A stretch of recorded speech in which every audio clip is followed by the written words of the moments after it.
नमस्कार दोस्तों, स्वागत है हमारे यूट्यूब चैनल में। आज हम बात करते हैं मेंस्ट्रुएशन यानी कि क्षेत्रमिति। आज हम मेंस्ट्रुएशन को केवल समझने की कोशिश करेंगे। मेंस्ट्रुएशन होता क्या है, हमें किस हिसाब से पढ़ना है, किस हिसाब से इसको लेके चलना है, ठीक है, और क्या क्या चीज़ पढ़ना है। आज केवल हम इतनी बातें करेंगे, बाकी इसकी जो भी आगे की बात होगी हम अगले वीडियो में देखेंगे। तो चलिए हम वीडियो को समझने की कोशिश करते हैं कि मेंस्ट्रुएशन क्या होता है। मेंस्ट्रुएशन को हम दो तरह से पढ़ेंगे। पहला होता है 2D, दूसरा होता है 3D। 2D क्या होता है, 3D क्या होता है, इसको हम कैसे पहचानेंगे, हम एक एक चीज़ पे बात करेंगे। आप लोग घबराएं, कोई बात नहीं। देखिए, जो 2D होता है ना, इसमें दो तीन बात होती है। पहला होती है लंबाई, दूसरी होती है चौड़ाई। और जो 3D होता है ना, इसमें लंबाई, चौड़ाई और ऊंचाई तीनों की बात होती है। तो 2D क्या क्या होता है, 3D क्या क्या होता है, तो पहले हम देख लेते हैं 2D। 2D के अंतर्गत आता क्या क्या है। इसमें पहला आता है वर्ग, जिसको स्क्वायर बोलते हैं। दूसरा होता है आयत, रेक्टेंगल। तीसरा होता है वृत्त, जिसको सर्किल बोलते हैं। और चौथा होता है त्रिभुज, जिसको ट्रिंगल बोलते हैं। और चौथा यानी पांचवा होता है चतुर्भुज, जिसके क्वाड्रेंटर बोलते हैं, ठीक है। इसी तरह 3D में क्या क्या आता है, बेलन यानी सिलेंडर, शंकु जिसको हम कोन बोलते हैं, क्यूब यानी घन, और क्यूबिड यानी घनाभ, और स्फीयर यानी होता है गोला, ठीक है। तो इतनी सारी चीज़ हमें पढ़ना है इसमें।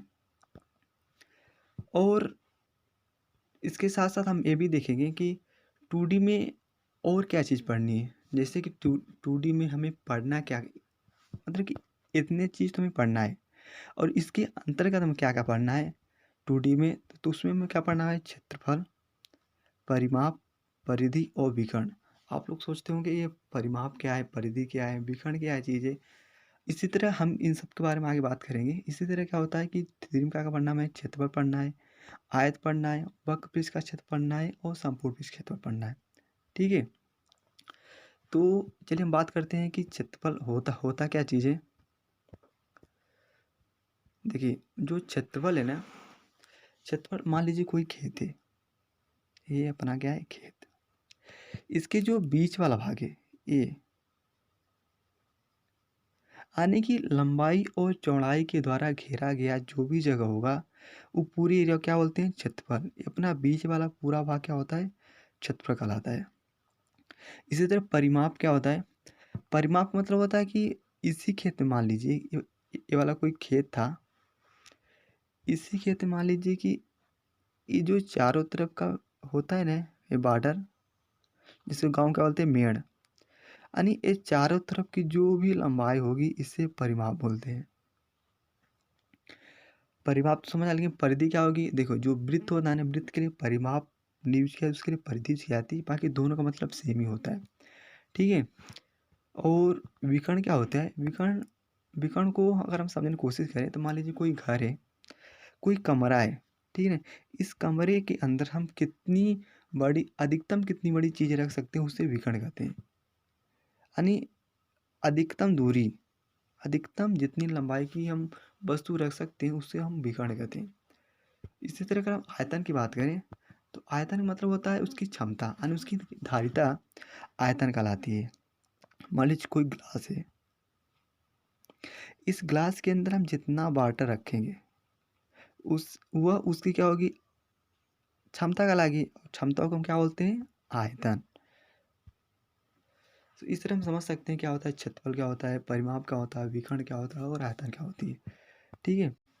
आप लोगों को एक चीज़ समझ में आता होगा कि आखिर क्षेत्रफल का यूज कहाँ पे होगा, परिमाप का यूज कहाँ पे होगा, विकर्ण का यूज कहाँ पे होगा, कि आयतन का यूज कहाँ होगा। देखो, जैसे कोई क्वेश्चन है कि मान लीजिए कि वर्ग का क्षेत्रफल ज्ञात करें या त्रिभुज का क्षेत्रफल ज्ञात करें। इसी तरह त्रिभुज का विकर्ण या आयतन जो भी होता है, मतलब ठीक है ना। मान लो घन का आयतन पूछ लिया, तो ये चीज़ उसमें यूज होता है, ठीक है ना। मतलब कि ये चीज़ सब में कॉमन रहेगी, जैसे घन का क्षेत्रफल, ठीक है ना, त्रिभुज का क्षेत्रफल, वर्ग का क्षेत्रफल, आयत का क्षेत्रफल, समचतुर्भुज का क्षेत्रफल, यानी ये सारे सारी चीज़ कॉमन रहेगी सब में, ठीक है।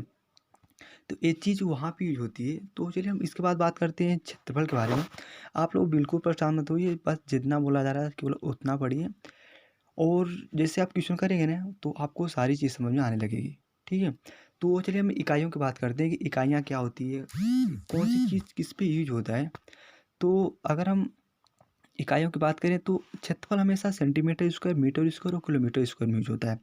अब आप लोग सोचते होंगे किलोमीटर स्क्वायर में कैसे होता है, सेंटीमीटर। देखिए क्षेत्रफल क्या होता है, लंबाई गुणा चौड़ाई। अगर हम लंबाई को सेंटीमीटर माने और चौड़ाई को भी सेंटीमीटर माने तो centimetre into centimetre, centimetre into centimetre equal to क्या होगा, सेंटीमीटर स्क्वायर होगा। इसी तरह मीटर स्क्वायर, इसी तरह किलोमीटर स्क्वायर होता है। और इसी तरह क्योंकि परिमाप में तो कुछ होता नहीं है, मतलब सिंगल होता है, इसलिए वहाँ पे सेंटीमीटर, इसलिए वहाँ पे हमेशा क्या हो जाता है, सेंटीमीटर, मीटर या किलोमीटर होता है। अगर आयतन की बात करें ना, आयतन में 3 होता है, लंबाई गुणे चौड़ाई गुणे ऊंचाई। तो अगर वहाँ पे centimetre into centimetre into centimetre करें तो सेंटीमीटर क्यों आएगा, तो इसीलिए यहाँ पे सेंटीमीटर क्यों दिया है, मीटर क्यों दिया है, इसीलिए यहाँ पे किलोमीटर क्यों दिया है। तो आज के लिए रखते हैं इतना ही, बाकी मिलते हैं कल या अगले वीडियो में। तो तब तक के लिए आप इसको एक बार रिवाइज कर लीजिएगा और साथ साथ नोट्स बनाते चलिए, ठीक है, तब ताकि आप जब भी इसको रिवाइज करें तो आपको फिर से वीडियो देखने की ज़रूरत न पड़े। तो चलिए मिलते हैं कल।